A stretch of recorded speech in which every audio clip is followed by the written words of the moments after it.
yes, like you said, Mo Salah is among the contenders for the Ballon d'Or if he continues like that with Liverpool. Bearing in mind that they are maybe in the driving seat to win this season, and also that they are they're doing very well in the Champions League as well.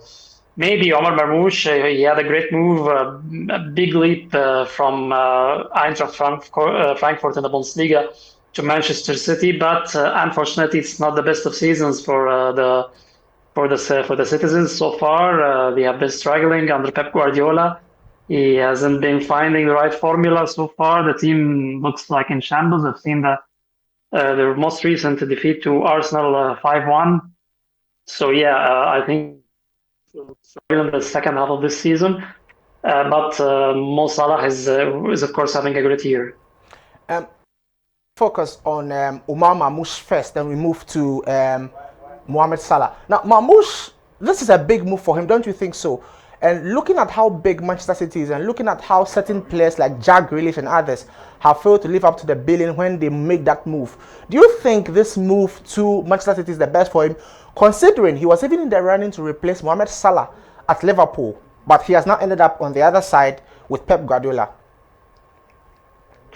Well, actually, for me, it wasn't the best choice. Of course, it's very attractive to play under Pep Guardiola, to play in a big team, to earn, of course, a huge amount of money in a rich club like Manchester City. But for me, it was not the best choice because the style of management that Pep Guardiola is adopting at Manchester City or at any club that he had ever coached, depends heavily on rotation.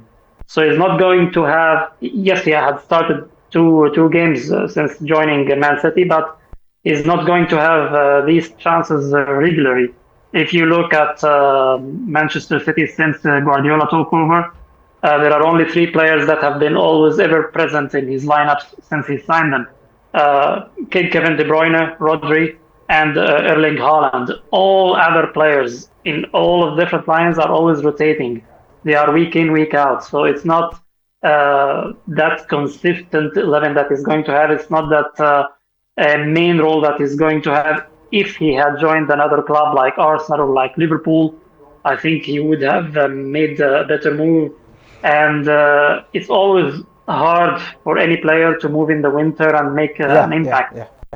Even if, especially when it's a big money move. We all remember Fernando Torres when he moved from Liverpool to Chelsea. Najeeb, sorry, we seem to run out of time. Let's move quickly to Mohamed Salah before we go.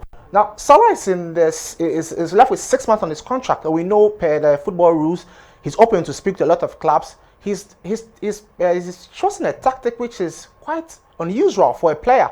6 months into his contract, he seems to be granting interviews to the media and telling his side of the story that he's open to signing a new contract extension, but the club is the one hesitating. That's an interesting move for a player to take. And for me, it's interesting for the caliber of player Salah is.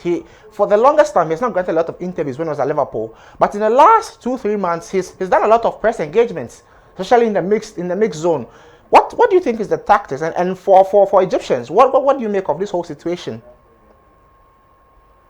Yeah, you're absolutely right. Salah has been always shy with the media. He didn't give so many interviews, but I think the tactic that he's using is to put so much pressure on the Liverpool management to get him the contract that he wants. He's going to be 33 in the summer. He's not getting any younger. He's losing some pace, but he's getting more and more technical and clinical in the area.